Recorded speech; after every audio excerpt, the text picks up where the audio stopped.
Hi and welcome to another Mixed Media Tuesday, and today I have an amazing project for you. It is super fun. This is an art journal folio that has pages inside. Today we are going to create all the 6 pages together. You will see that it is a really fun project to create, and then we will also make the folio to keep everything together, and you can add even more pages if you like.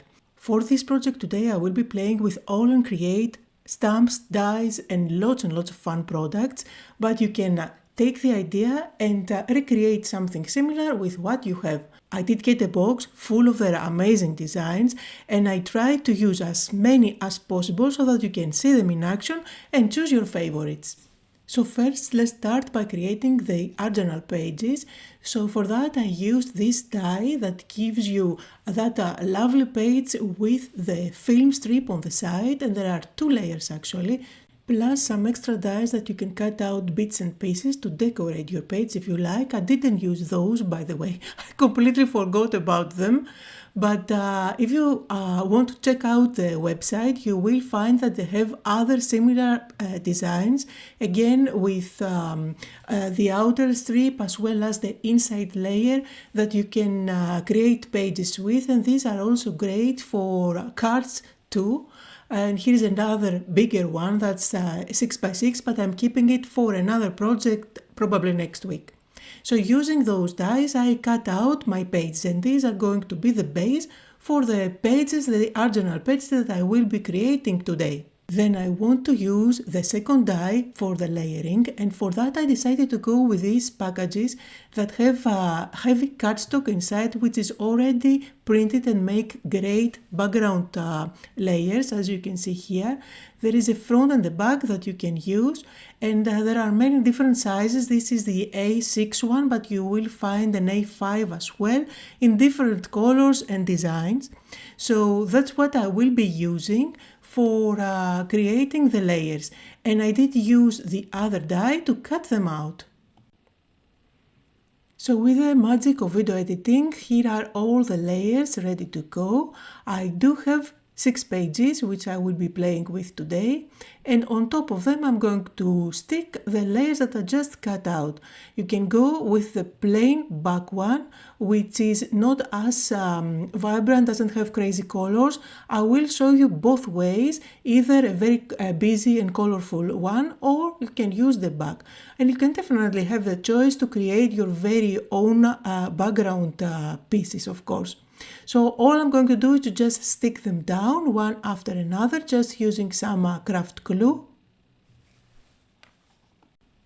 Super easy, super quick, and you can end up having lots and lots of pages ready to go for when you feel inspired. You can just use ephemera, you can stamp something and stick on top, which is something that I'm going to combine for the pages today. And you can definitely work on the back.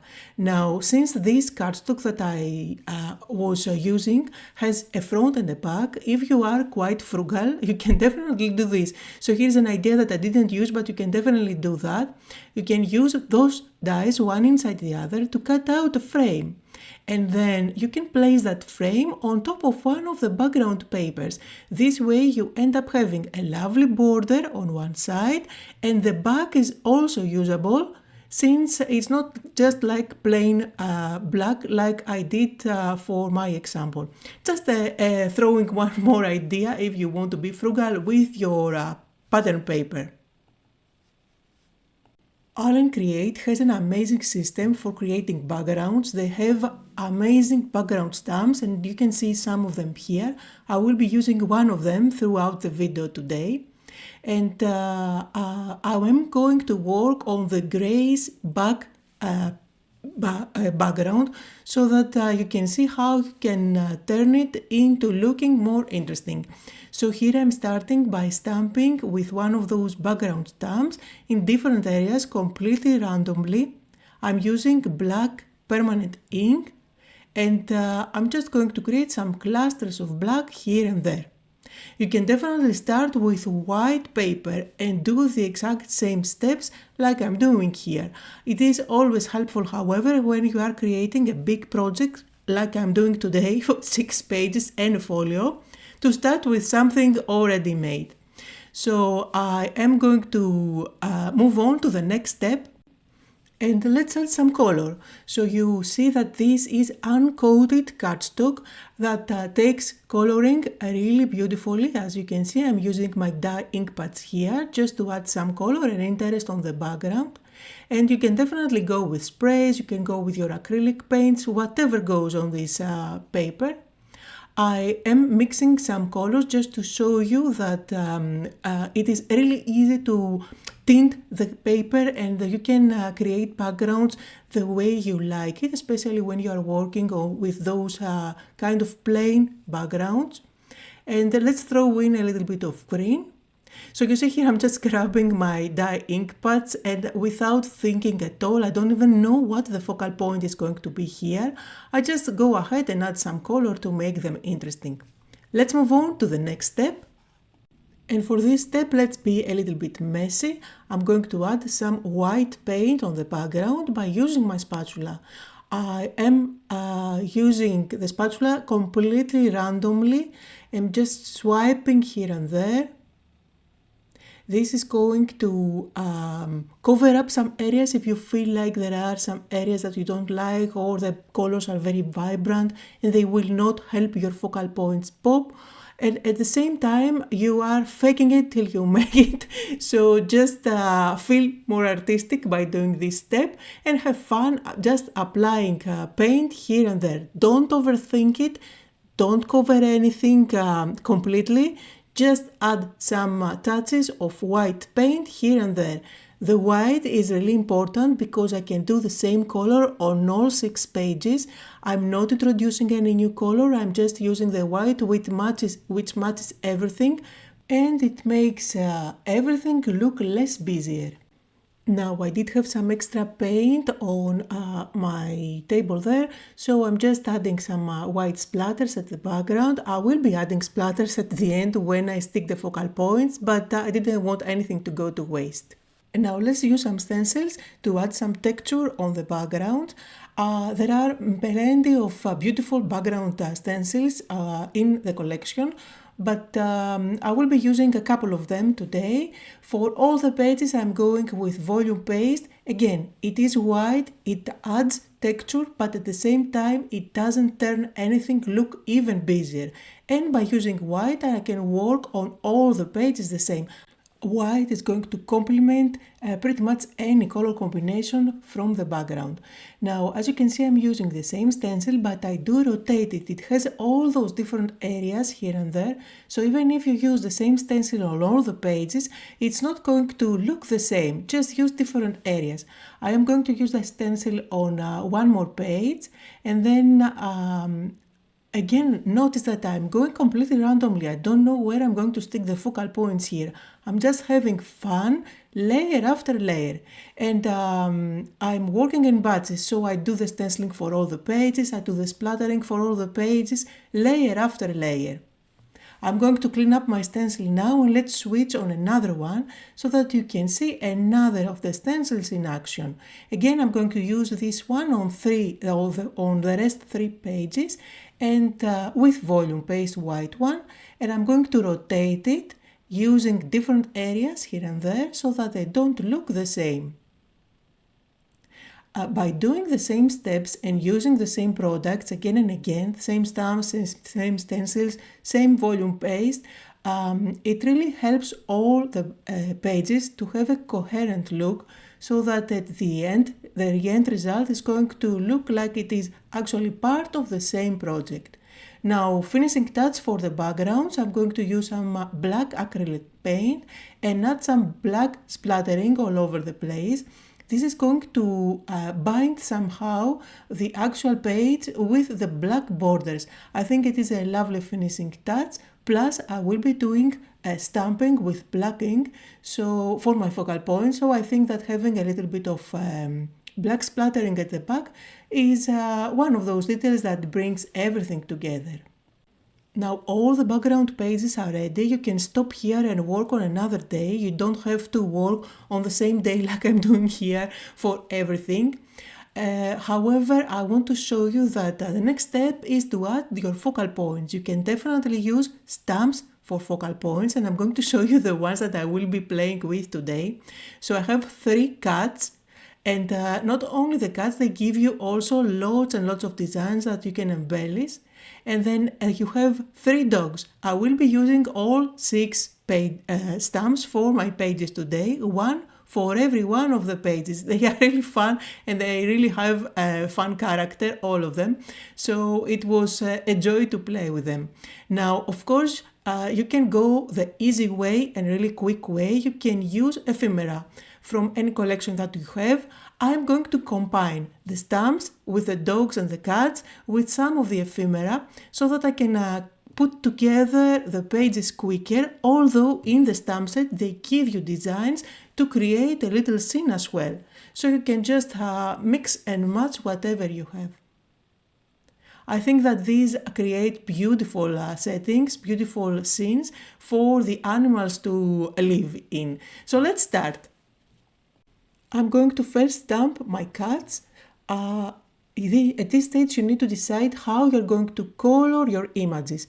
I decided to go with my alcohol markers. You can definitely go with your color pencils, you can go with watercolor, but this is going to determine what type of paper you're going to stamp in and with what ink.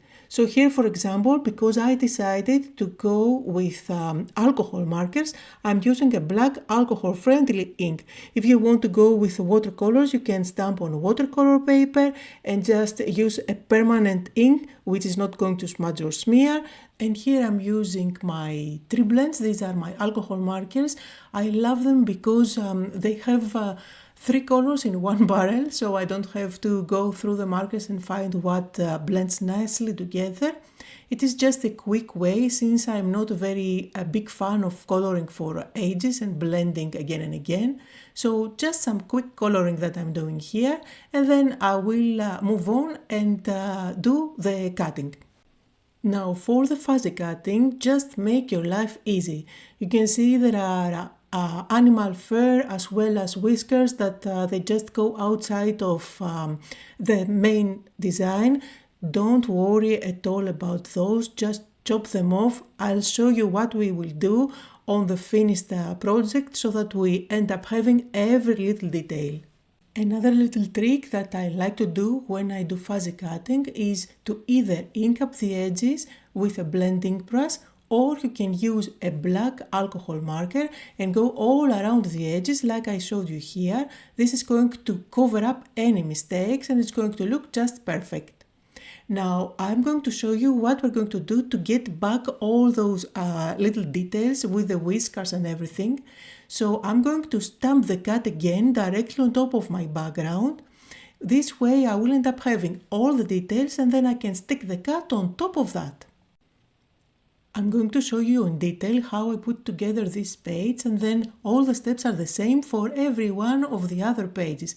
So here I stamped the cat to get all the details, I'm sticking the cat on top, and then I'm going to create a little scene by using the ephemera. Again, in the stamp set there are extra designs that you can stamp, color and fuzzy cut to create a little your surroundings for your pets. Now, because I don't want that to be so big, I can always customize it for my page. Don't be afraid to cut out some bits and pieces here and there. And then I'm going to stick it down. For sticking everything down, today I'm using my Nuvo Deluxe glue. Use any craft glue that you have, it doesn't really matter. I have a little pot, I'm going to stick that there as well to complete my scene, and I think the cat is looking adorable. Now, if you'll notice, the background with the ephemera are very clean. We need to somehow bring them together with the rest of the design. So for that, I'm going to do some little finishing touches. So I did do some splattering. This way I have white splatters on top of the ephemera as well.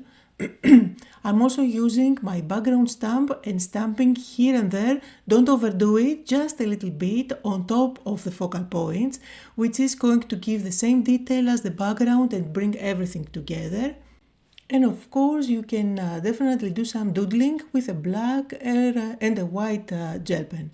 Now, I cannot call a page finished if I don't add a quote, and I decided to bring in a very old booklet that I have. This is called Snarky, and these are quotes by Tim Holtz, and I'm going to use stickers from here on all the pages. So for the previous cut, I went with me, sarcastic, never, and then you can see here I'm putting together page number 2. But you don't have to use normal colors for coloring your animals. You can just go really crazy. Like here, for example, I have a purple cat because why not? That's my page and I can do whatever I want to it. You can see here, you can cut off some parts of the images and you can use them on the other side. In any case, don't throw them away. Just put them back in the pile of the ephemera. You never know where you're going to use it. So here I'm going to stick down my little scene for the background, and then I need to stamp the cat in the correct position, which is going to give me the hair, the whiskers and everything, and then stick the cat on top. And then I'm going to repeat the same steps, the little details that I did in the previous page. So a little bit of stamping on top of the ephemera and the cutouts, as well as some white splattering, and of course I'm going to add my quote. Now all the quotes that I used are really fun and I think they match their crazy personalities. So this one says, "I'm sorry, did I roll my eyes out loud?" By the way, at the end of the video you will see photos of all the pages one after another. And you can definitely go to my blog where I will be posting the photos as well there. So that's page number 3 with the third and last cut. And for this you see I went with red for my cat because why not? I think it matches the red on the background. Now there is a tiny little bird on top of my cat as well, which I did cut out as well. I'm going to stick it there. And because I'm following always the same steps for all the pages, I'm not going to bore you to death by showing you how I put all the pages together. But here you can see I stamped all the 3 dogs, which I colored again with my alcohol markers. And again, I'm putting together my scenes, combining the main dog along with some of the ephemera images to create a little background. And with the magic of video editing, here are all the 6 pages ready to go. I just can't tell you how much fun I had creating all these pages. I know that these would make great cards as well. And you will see still photos where you can read the sentiments on all of them at the end of this video. So now let's create something to hold it together. One way that you can go and bind it as a booklet is to use your crocodile to make a hole and use some rings to keep it together. You can definitely use the accordion system to create an album and stick them as pages inside. But since I do have the cardstock that I used for the background, I'm going to use that to create a folio where I can have pockets inside and hold all the pages there. And I can even add extra pages later in the future. So I'm going to use 2 of them as they are. I'm going to bring in my scoring board, and with the scoring blade I'm going to score at 1.5 inches at the bottom. Just make sure that they are not upside down. So I'm just creating a scoring line at the bottom. I know it is really hard for you to see, but you will see in a bit when I fold everything. And to create my spine, I'm just going to score along the long side 1/4 inch. And I will repeat the same thing on the other cardstock as well.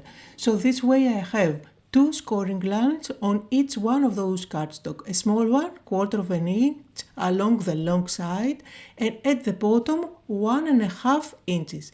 So let me use my bone folder to fold in all the scoring lines, and this way you can better visualize exactly what I did.